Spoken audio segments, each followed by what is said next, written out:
When it comes to these aspects of life, terminology is not a question of semantics.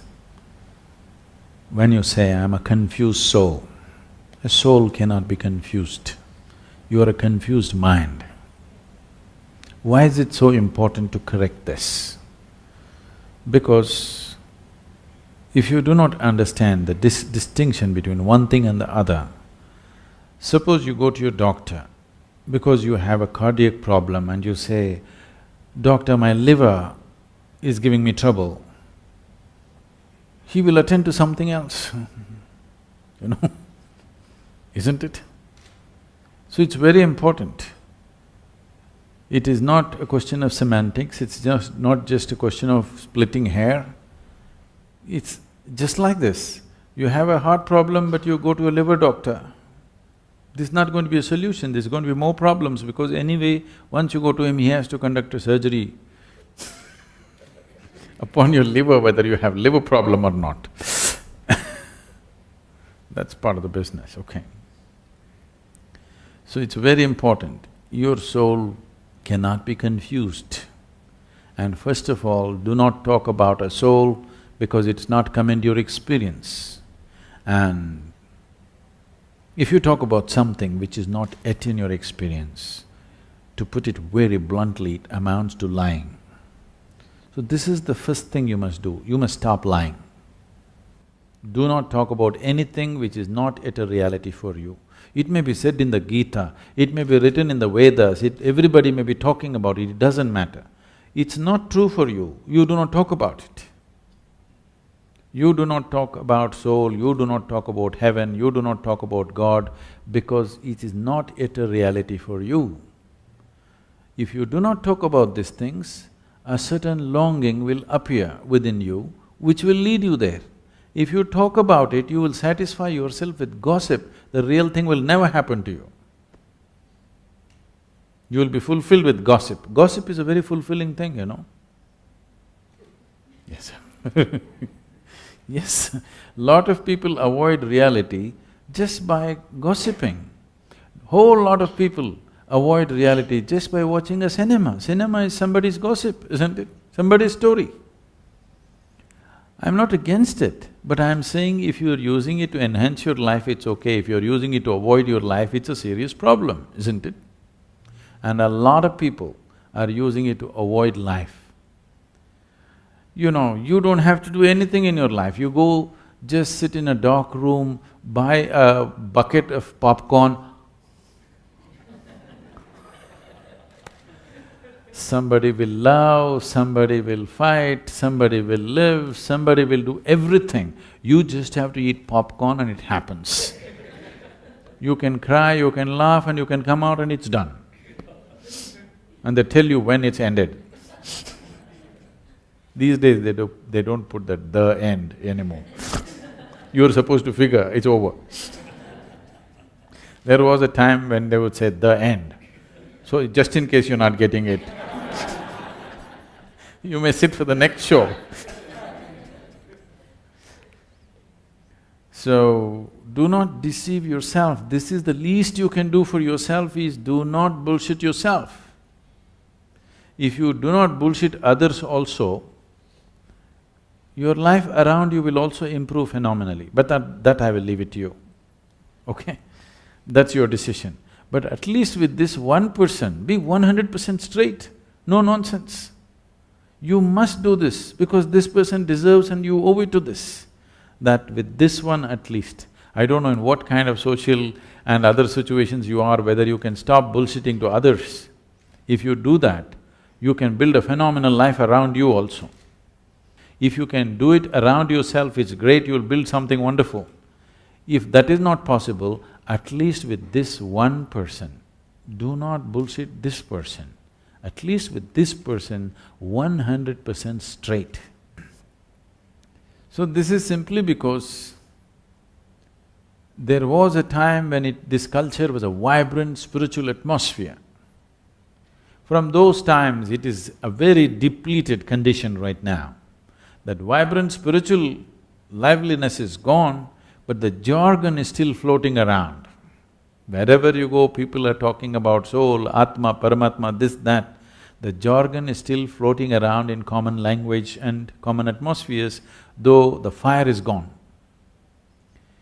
Because of this, it is one way it could have been a positive influence, but it is also a negative influence because you're talking about the highest things in a mundane way, so that all the highest things will just die, just talking about it like gossip.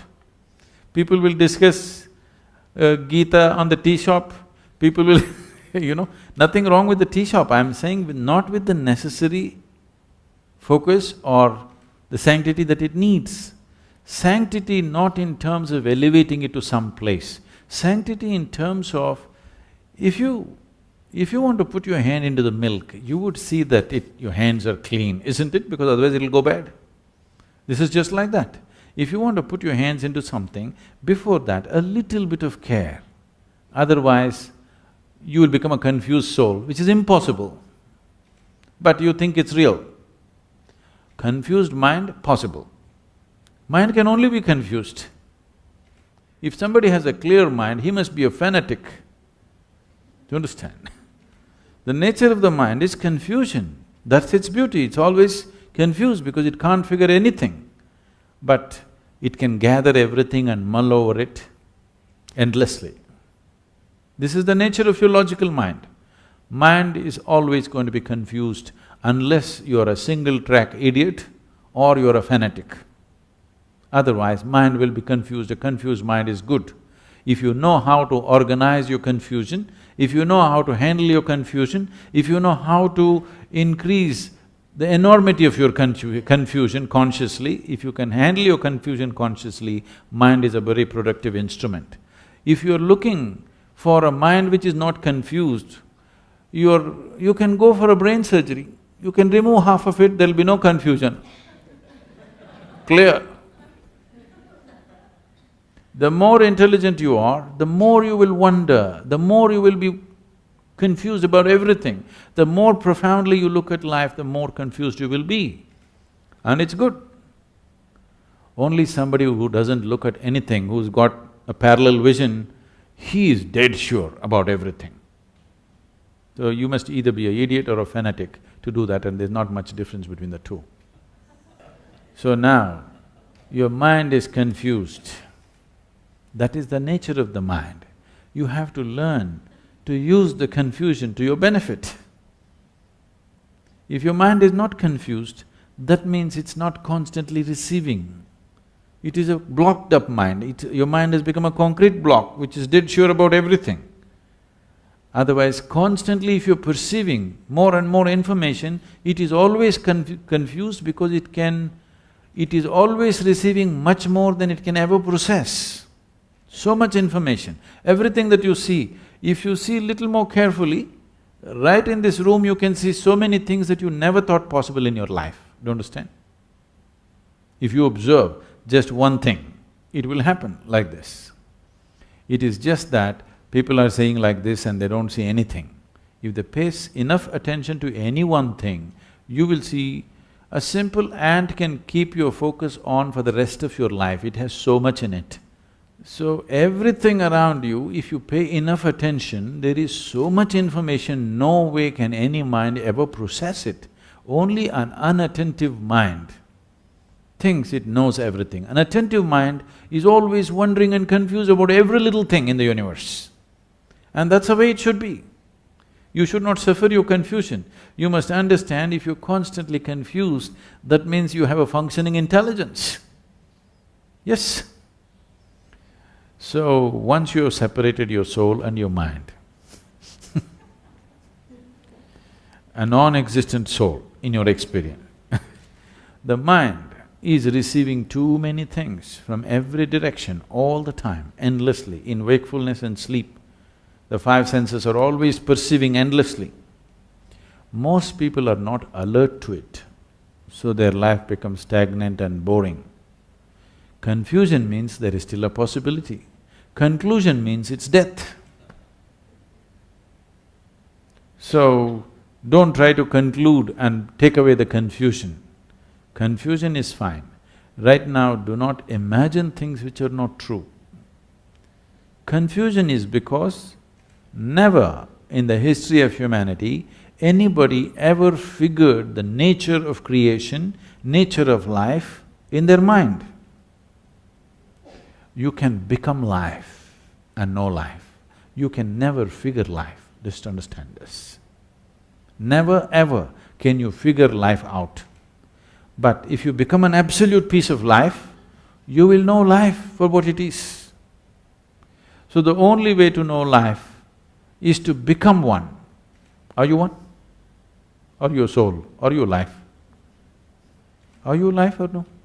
You are. So become that. Right now you are not a life.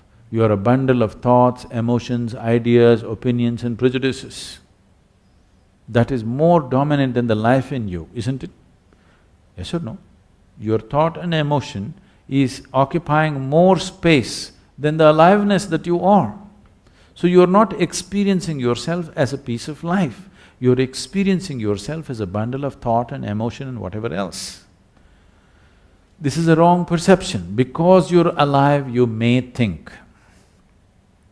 You understand? Not because you think that you exist. Because you're alive, you may think if you wish. But right now, the thought process has become so compulsive that people think that is more dominant or is predominant to life. It is not so. It does not… your thought does not exist before life. Because you're alive, you may think. Thoughts, if one's thought is so, focused towards one thing in his life, nothing else seems to matter, such a person is free simply because of his thought, not a confused thought process. That thought process will not protect you. But if one's thought is like this, that it is absolutely connected to one thing and one thing only, a focused thought, such a thought can give you a lot of protection and a lot of purpose and a lot of capability. That's a different thing. But right now you are not in that state, it's better to use a simple tool.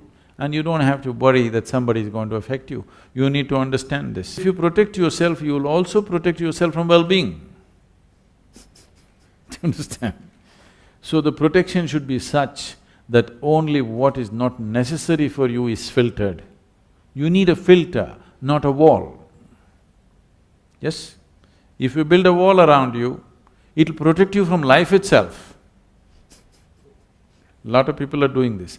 They want to protect themselves from death and danger, but what they will succeed is they will protect themselves from life. Even life won't touch them. They're so safe. Don't become like that. Life should touch you. Even if life smothers you, it's better than remaining untouched by life. Thank you.